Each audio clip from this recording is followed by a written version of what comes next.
Hello everyone, এই হচ্ছে ঢাকা বিমান জাদুঘর।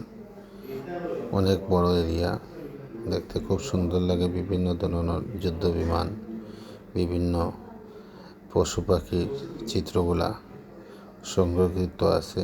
আপনারা গেলে ঢাকা আগারগাঁও বিমান জাদুঘরে যাবেন, বিভিন্ন জিনিস দেখতে পাবেন। আর আমার চ্যানেলটাকে সাবস্ক্রাইব করি আমার সাথে থাকবেন।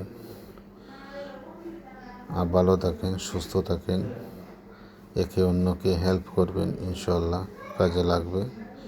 আর এই প্রকৃতির সাথে সবসময় মিশে থাকার চেষ্টা করবেন, কারণ প্রকৃতি আল্লাহর অনেক বড় নিয়ামত, যেগুলো দেখলে মনটা অটোমেটিক ভালো হয়ে যায়। ভালো থাকবেন, সুস্থ থাকবেন। আল্লাহ হাফিজ। আসসালামু আলাইকুম।